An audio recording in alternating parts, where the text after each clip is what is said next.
नमस्कार। टॉप 100 की खबरों में आपका स्वागत है। मैं हूं आपके साथ आकांक्षा मिश्रा। इस खास बुलेटिन में हम आपको देश विदेश की 100 खबरों से रूबरू कराने वाले हैं, इसलिए कहीं मत जाइएगा, बने रहे हमारे साथ। 100 करोड़ वैक्सीनेशन का आंकड़ा पार करने के बाद पीएम ने देश को संबोधित किया, कहा कि देशवासियों को और सतर्क और सजग रहने की जरूरत। पीएम ने कहा, हमने 100 करोड़ लोगों को वैक्सीन लगा दी है, लेकिन त्योहार आ रहे हैं, इसलिए हमें और भी ज्यादा सजग रहने की जरूरत है। मोदी ने कहा, महामारी की शुरुआत में लोगों में आशंका थी कि भारत जैसे देश में इस महामारी से लड़ना मुश्किल होगा। यह भी कहा जा रहा था कि इतना संयम, इतना अनुशासन कहां से लाएंगे, कैसे चलेगा, लेकिन लोकतंत्र का मतलब सबका साथ होता है, इसलिए मुफ्त वैक्सीन का अभियान शुरू किया। पीएम ने कहा, पहले मेड इन ये कंट्री वो कंट्री चलता था, इसी का बोलबाला था, लेकिन आज देशवासी ये साक्षात अनुभव कर रहे हैं कि मेड इन इंडिया की ताकत बड़ी होती है। राष्ट्र के नाम संबोधन में पीएम ने कहा कि पिछली दीपावली में लोगों के मन में कोरोना को लेकर एक तनाव था, लेकिन इस बार 100 करोड़ वैक्सीनेशन ने सभी के मन में विश्वास पैदा किया। बांग्लादेश में दुर्गा पूजा के पंडाल में मूर्तियों के बीच कुरान रखकर हिंदुओं पर कराए गए हमलों की साजिश अब पूरी तरह सामने आई। पुलिस ने कोमिल्ला शहर में पंजाल के आसपास लगे सीसीटीवी कैमरों की मदद से कुरान रखने वाले का पता लगा लिया है। सूत्रों की माने तो हुसैन का साथ देने वाले दो साथियों की भी पहचान की गई है। इनके नाम फयाज और इकराम हुसैन है। पुलिस ने कुल 41 सस्पेक्ट्स को हिरासत में लिया है। इनमें फयाज और इकरार समेत 4 लोग हुसैन के साथियों के तौर पर पहचाने गए। कोमिल्ला शहर से 13 अक्टूबर को हिंदुओं के खिलाफ शुरू हुए हमले 17 अक्टूबर तक पूरी तरह से बांग्लादेश में चले थे। दक्षिण कोरिया में कैंसर को जड़ से खत्म करने वाला उपचार खोज लिया गया है। चमत्कारी एंटी कैंसर ड्रग का नाम CAR-T रखा गया। Korea advance institute of science and technology ने बुधवार को क्लिनिकल ट्रायल के लिए CAR-T थेरेपी की टेक्नोलॉजी क्यूरोसिस को ट्रांसफर करने की घोषणा की। KISAT के मुताबिक इस थेरेपी को उनके बायो साइंस विभाग के प्रोफेसर चांग यूयूक के नेतृत्व में रिसर्च वाली टीम ने विकसित किया है। क्लिनिकल ट्रायल के पहले फेज में इस थेरेपी की सुरक्षा और मरीज के रोग के प्रभाव का आंकलन किया जाएगा। CAR-T सेल थेरेपी की तरह immune system anti cancer drug की तरह है, यानी बॉडी के इम्यून सिस्टम को ही कैंसर सेल पर हमला करने के लिए तैयार करती है। चीन ने ऑर्बिट में घूमने वाले हथियार और ग्लाइड यानी हवा में तैरने वाले यान को मिलाकर ऐसी मिसाइल बनाई है जो उड़ने के बजाय थोड़ी देर तक पृथ्वी की कक्षा में घुसकर उसे निर्धारित दिशा में लक्ष्य की ओर बढ़ सकती है। चीन ने अगस्त में परमाणु क्षमता से लैस हाइपरसोनिक ग्लाइड मिसाइल का टेस्ट किया था। 1960 के दशक में सोवियत संघ का एक एयरफोर्स इस प्रकार का हथियार आ चुका था। अमेरिकी प्रतिभूति को चीन की चुनौती के रूप में देखते हैं। चीन के बीजिंग में संयुक्त राष्ट्र की दूसरी सस्टेनेबल ट्रांसपोर्ट कॉन्फ्रेंसिंग हुई, जिसमें भारत ने चीन के बेल्ट एंड रोड इनिशिएटिव पर विरोध किया है। बीजिंग में कई आलोचनाएं हुई हैं और उनका माइक भी। संयुक्त राष्ट्र के अंडर सेक्रेटरी जनरल लिगू इमनिन ने तुरंत वीडियो रोकते हुए प्रियंका सोनी के भाषण रखने को कहा। 2013 में लॉन्च की गई मल्टी बिलियन डॉलर परियोजना, जिसका उद्देश्य चीन के प्रभाव को बढ़ाना और दक्षिण पूर्वी एशिया, मध्य एशिया, गल्फ क्षेत्र, अफ्रीका और यूरोप को जमीन समुद्र के कई रास्तों से जोड़ना है।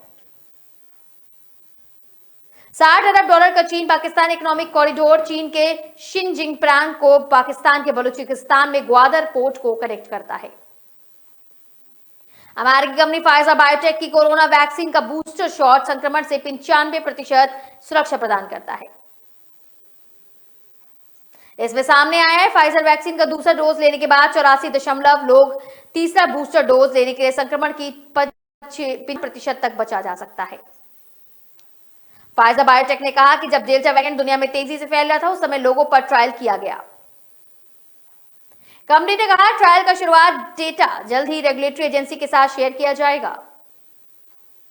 ट्रायल में शामिल लोगों की उम्र करीबन 53 साल मानी जा सकती है। इसमें 55.5% लोग 16 से 55 की उम्र के थे। क्रूज ड्रग्स केस की जांच जैसे जैसे आगे बढ़ी, नए नए खुलासे हो रहे हैं। एनसीबी की टीम ने गुरुवार को एक्ट्रेस अनन्या पांडे से तकरीबन 2 घंटे 15 मिनट की पूछताछ की। पूछताछ के बाद उनके घर पर एनसीबी की टीम ने रेड भी की। इसके अलावा एनसीबी के अधिकारी शाहरुख के घर भी इलेक्ट्रॉनिक गैजेट्स लेने पहुंचे। रेड के बाद अनन्या को दोपहर 2 बजे पूछताछ के लिए समन किया गया। हालांकि वो तकरीबन 4 बजे एनसीबी पहुंची। इस दौरान अधिकारियों ने जेल में बंद आर्यन खान और से जुड़ी सारी कड़ियों को जोड़ने की तलाश की। वानखेड़े ने अनन्या से कई सवालों के पूछताछ की। उनको और आर्यन की मुलाकात कब और कहां हुई, इसको लेकर भी पूछताछ हुई। पाकिस्तान लगातार तीसरे साल भी फाइनेंशियल टास्क फोर्स की ग्रे लिस्ट से बाहर हो चुका है। पाकिस्तान को हम गहन निगरानी सूत्र ग्रे लिस्ट में रख रहे हैं। उनमें से 34 में से 30 शर्तें पूरी करी गई हैं। 4 बेहद महत्वपूर्ण शर्तें, इन पर काम करना भी बाकी है। एफएटीएफ ने कश्मीरी मुद्दे पर पाकिस्तान का साथ देने वाले तुर्की को ग्रे लिस्ट में रखा है। तुर्की पर आरोप है कि उन्होंने टेरर फाइनेंसिंग पर नजर और कार्रवाई में लापरवाही की।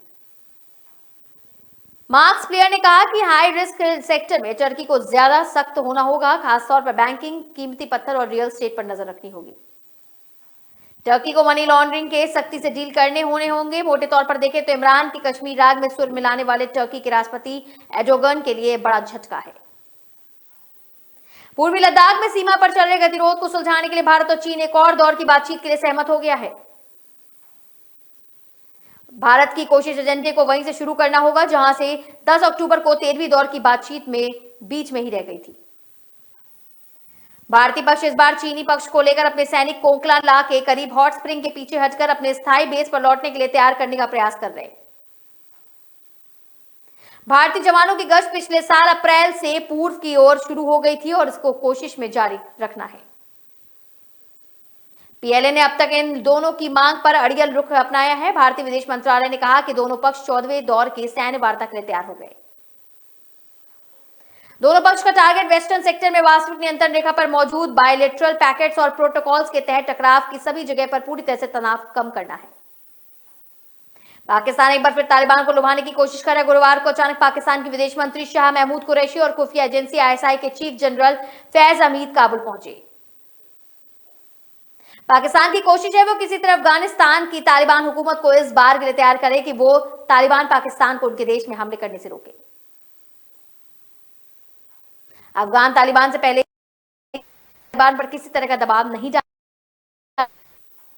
कुरैशी ने कहा कि अगर उनको अस्पतालों में दवाइयों की जरूरत होगी तो वो कुछ और मदद चाहते होंगे तो हम मदद के लिए बिल्कुल तैयार हैं। कुरैशी ने कहा पाकिस्तान सरकार अफगानिस्तान से आने वाले फल और सब्जियों पर अभी भी कोई ड्यूटी नहीं लगेगी। इसका फायदा यह दोनों ही देशों के बीच ट्रेड रिलेशन के तहत होगा। अफगानिस्तान के लोगों को हम वीजा ऑन अराइवल की सुविधा भी देंगे। हमने अपनी काबुल एम्बेसी से ये अधिकार लिए हैं और इसे जल्द ही 5 साल तक का बिजनेस वीजा जारी कर सकेंगे। रामानंद सागर की रामायण में श्री राम के मित्र निषाद राज का रोल निभाने वाले 72 साल के चंद्रकांत पांड्या का निधन हो चुका है। चंद्रकांत के निधन की खबर रामायण में सीता के रोल निभाने वाली दीपिका चिलखिया ने शेयर करके इंस्टाग्राम स्टोरी पर किया।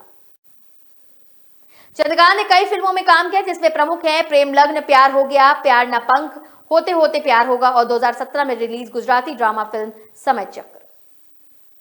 उन्हें पहला ब्रेक गुजराती फिल्म कड्डू मकरानी से मिला था। चंद्रकांत बॉलीवुड के दिग्गज एक्टर अमजद खान के बहुत अच्छे मित्र थे।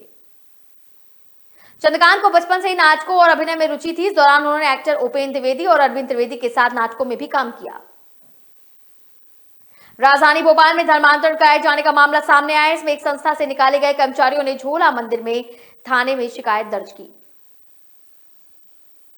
कर्मचारी को बाइबल नहीं बांटने पर नौकरी से निकाल दिया गया। धर्मांतरण के लिए काम नहीं करने पर संस्था के कर्मचारी राजेश खन्ना के खिलाफ अभद्र व्यवहार की शिकायत है। सीएफआई की संस्था एमसीआई के प्रभारी डॉक्टर प्रीति नायर ने इन आरोपों को नकार दिया है। लड़कियों ने कैमरे के सामने आकर कहा है कि वह 22 लड़कियां संस्था के लिए गर्भवती महिलाओं के लिए 2 से 3 साल से काम कर रही थी। उन्हें कुछ समय से बाइबल लोगों को बांटने को दी जाती थी। न बांटने पर उनके साथ गलत व्यवहार भी किया गया। बुधवार को सभी कर्मचारियों को डॉक्टर प्रीति ने बुलाया और यहां लड़कियों ने उन पर नौकरी से निकालने के आरोप भी लगाए हैं। उसे लेकर डॉक्टर प्रीति और संस्था की लड़कियों के साथ कहासुनी हुई।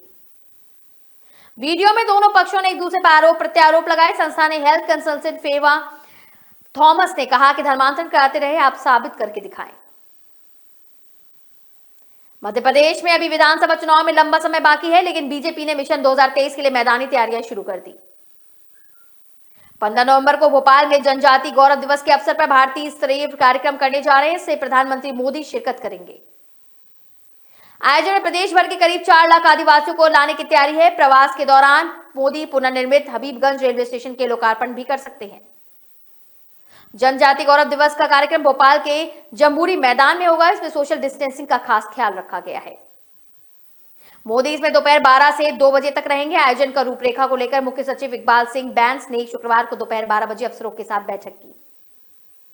राज्य सरकार ने 7 लाख अधिकारियों कर्मचारियों के महंगाई भत्ता बढ़ा दिया है। राशि अक्टूबर के वेतन में जुड़कर नवंबर में मिलेगी।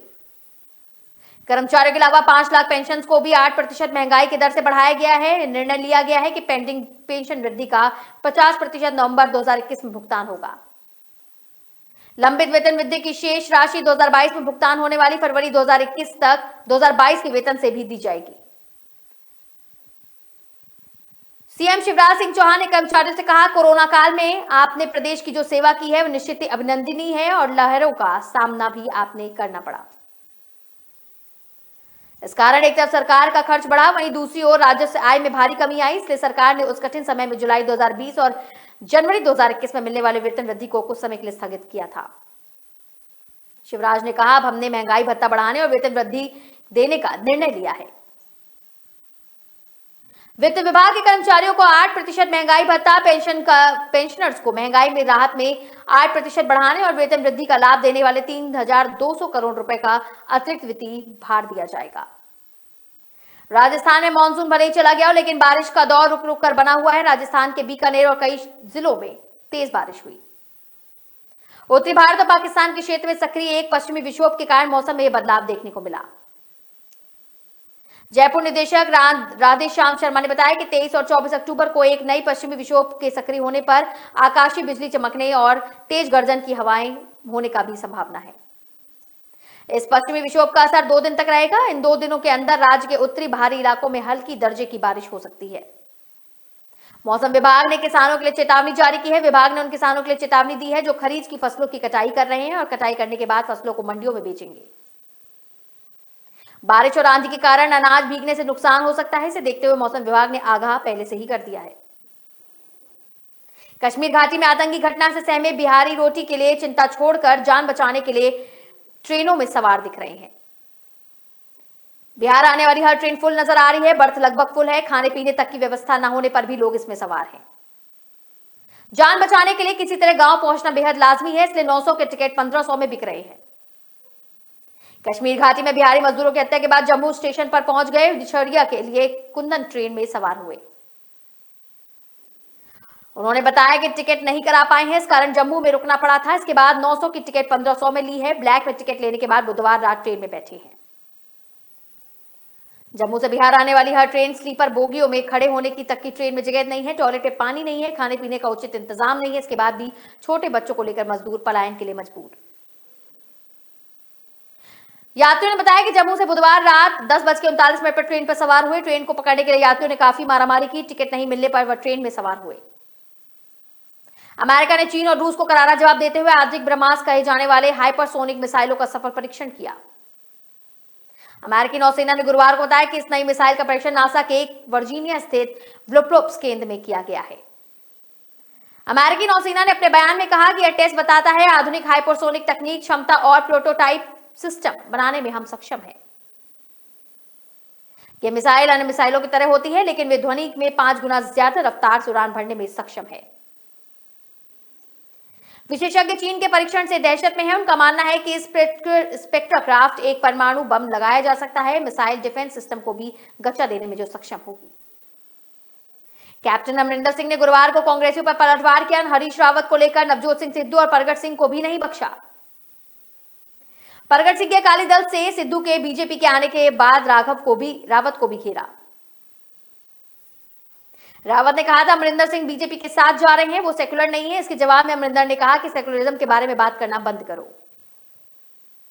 अमरिंदर ने पूछा कि महाराष्ट्र में कांग्रेस शिवसेना के साथ क्या करे और क्या ना करे, इस पर कांग्रेस के लिए क्या ठीक होगा, कथित सांप्रदायिक ताकतों के साथ मिले रहें।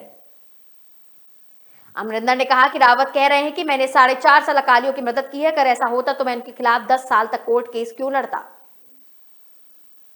पेट्रोल डीजल की कीमतों में फिर से इजाफा हुआ है। राजधानी दिल्ली में पेट्रोल 106 रुपए 95 पैसे की दर से बिक रहा है, वहीं डीजल 95 रुपए 62 पैसे की दर से।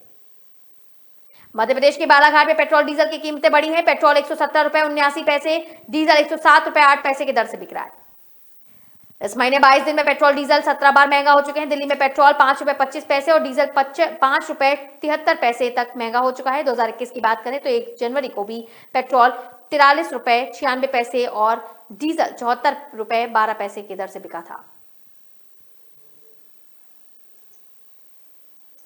फिलहाल टॉप 100 में मेरे साथ सिर्फ इतना ही। तमाम खबरों के लिए आप देखना ना भूलें के न्यूज नेशनल।